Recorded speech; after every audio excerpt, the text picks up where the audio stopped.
জিব্রাইল আলাইহিস সালামকে আমার প্রিয় নবী হযরত মুহাম্মদ সাল্লাল্লাহু আলাইহি ওয়াসাল্লাম একদিন জিব্রাইলকে প্রশ্ন করল, "হে জিব্রাইল, তুমি তো এই দুনিয়ার মাঝে আমার কাছে ওহী নিয়ে অনেকবার এসেছো। কিন্তু সবচেয়ে দ্রুত এবং সবচেয়ে তাড়াতাড়ি কখন এসেছো?" তখন জিব্রাইল আলাইহিস সালাম বলল, "হে আল্লাহর রাসূল, আমি তো আপনার কাছে অনেকবার ওহী নিয়ে এসেছি। কিন্তু পৃথিবীতে আমি ২ বার সবচেয়ে দ্রুত গামীতে এসেছি। এত দ্রুত আসছি যে আমি ক্লান্ত হয়ে গিয়েছিলাম।" তা জিবরাইল আলাইহিস সালাম আ আ হযরত মুহাম্মদ সাল্লাল্লাহু আলাইহি সাল্লাম বলল, "কখন?" সে ২ টি সময়। তখন জিবরাইল বলল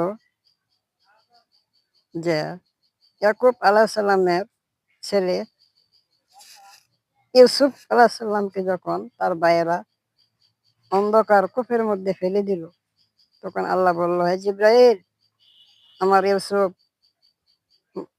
কুয়ার নিচে পড়ার আগেই তুমি তোমার পাখাটা ইউসুফের ইউসুফের তলে বিছায়া দাও।"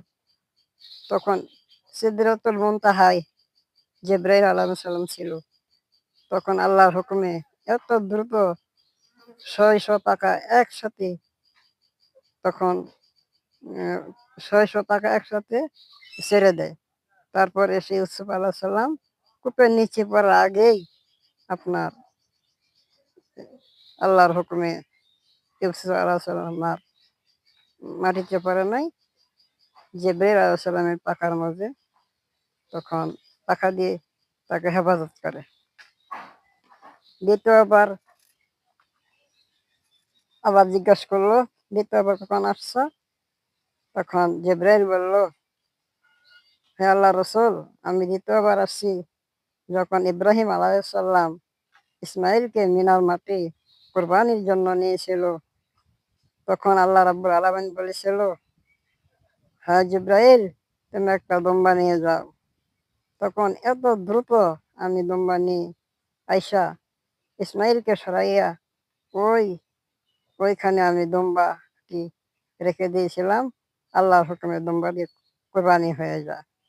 এই ২ টি সময় আমি সবচেয়ে প্যারাসানিতে সবচেয়ে দ্রুতগামীতে আমি এই পৃথিবীতে এসেছিলাম। তো সবাই যদি ভিডিওটা ভালো লাগে শেয়ার করে দিয়েন। ধন্যবাদ সবাইকে।